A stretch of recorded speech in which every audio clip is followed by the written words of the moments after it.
update on what is happening with CISPA. The last time we reported on it, the House Intelligence Committee had passed it overwhelmingly, and now it turns out that the House has passed it overwhelmingly. And you can kind of understand why when you take a look at the number of companies that have supported CISPA. So the funding behind CISPA is incredible. Let me give you some specific numbers. Since 2011, CISPA allies have spent $605 million in lobbying. When it comes to lobbying in Congress for CISPA, there are 52 different groups that have donated at least $100,000 each. So that's, of course, a ton of companies putting in a ton of money. But I'm sure that the House, Anna, voted their conscience, not because they got over $600 million. No. That would never affect their vote. So that's obviously something that is discussed on the show all the time. Money corrupts politics, and of course these politicians are looking out for their corporate interests, right? So there are companies like AT&T that are very supportive of CISPA, and part of the reason why they're so supportive is because they want to be able to gather your private information and be able to give it out to government agencies without worrying about any type of lawsuit against them. So this is in their best interest, and of course it's up to the people to fight against it. When it comes to the U.S. Chamber of Commerce, by the way, they spent $163 million in supporting it. AT&T spent $34 million in supporting it. Now, remember that the government, when they did warrantless wiretapping, they did it through companies like AT&T and Verizon. And then there was a chance that they were going to get sued tremendously, and then the government passed a law saying they're not allowed to be sued on this issue.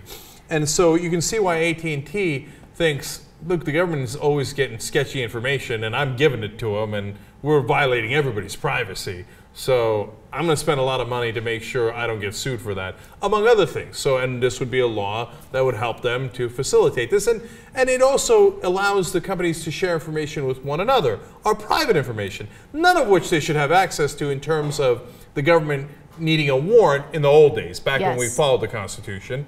But CISPA, of course, wants to destroy that. Now, of course, CISPA, they attempted to pass CISPA last year.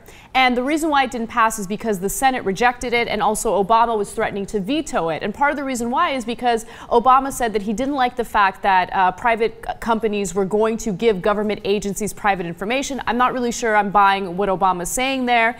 But he said, I would be willing to sign it if these private companies found a way to make sure that you can't, like, let's say you hand over private information to the government wouldn't be able to identify the certain individual, right? Now this new CISPA law, or bill I should say, is not very different from last year's CISPA legislation. It's actually very similar.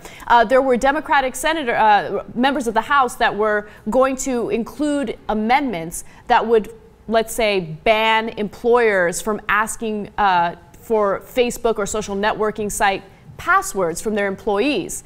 And no, turns out that the House decided to block that type of amendment. So that's interesting. I reported last week about two of the different amendments. Alan Grayson had said, okay, let's just do an amendment. You guys all say this doesn't violate the Constitution. So obviously you won't mind if we put in a sentence there that says, this should not violate the Fourth Amendment to the United States Constitution. And they're like, no, wrong again, Bob. Okay. We'd like to violate it, so we're not going to put that sentence in. And then Adam Schiff came with an amendment saying, look, if you're going to share the information, at least don't attach the identity to the information, because you don't need that unless you've got a warrant and you say, hey, I'm looking after this guy, and I want to make sure that I've got his specific info. So you don't need to violate people's privacy if you just put that amendment there. They're like, wrong again, Bob. No interest in the amendment. Yeah. And this is a new one where an employer could perv out and be like, okay, I would like the passwords of my employees and use them on Facebook, emails, etc.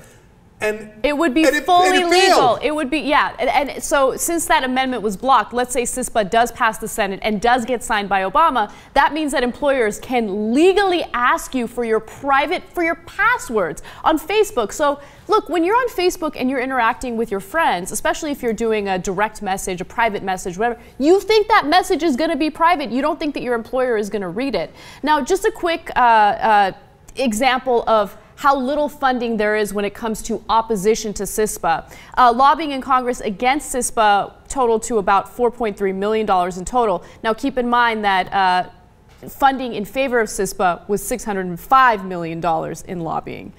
So my favorite number there is for every dollar spent fighting against CISPA, $38 was spent in favor. Gee, I wonder why it passed with flying colors in the House. So all these rights might be taken away from you. Now, they say, look, Obama might veto it, so don't sweat it. Sweat it, okay? Because here's what they'll do. They'll go to the Senate. If they get enough corporate sponsors giving enough donations to the senators, too, they'll change one or two small things, and then Obama will say, oh, well, you know, they addressed my concerns, so go ahead and, you know, and pass it. So right now, there's a lot of reasons to be concerned because the House, again, passed it really, really easily. And now it goes to the Senate. Now, time for a tiny bit of nerd alert because there's one little final twist on this, which is amazing. So, bloop, bloop, bloop, bloop, bloop, bloop, Kim Horcher. All right, well, we've talked about this before, and just now that it's all about money, right? And we've also discussed Representative Mike Rogers, who has been a big pusher of this bill. He's said that, what was it, that, oh, there's no companies in America that opposes, which is false, and that implies that companies are more important than people. But nevertheless... yeah, that was my favorite line in this whole debate, when he said, well, I don't understand. All the companies agree. So, well, how about the people? Right, how about the American people? Well, they don't represent people. Yeah, you so, know that. yes. So he has a wife by the name of Christy Clemens Rogers, and until recently, she was the president and CEO of Aegis LLC. That is a security defense contractor company, and somehow they secured a $10 billion contract with the State Department. Oh, no. On cybersecurity. Yeah. And Mike Rogers pushed a bill on cybersecurity. And then his wife's company got $10 billion. Wild coincidence. I'm sure that's the first time it's ever happened in the U.S. Congress, and I'm sure that Mike Rogers didn't think about his own personal wealth at all, because if there's one thing I know about Congress, they are honorable gentlemen. Well, that's what I hear on TV all the time. She did leave that position, and now she's the managing director of federal government affairs and public policies at Manat, a big lobbying firm, and she will be serving on the executive level for problem solving in the defense and homeland security sectors. So if CISPA passes, she stands to make a great deal more money. Huh. Golly gee, you know, Anna, I'm beginning to wonder if these are coincidences. Man, this is how we get royally screwed. Yep.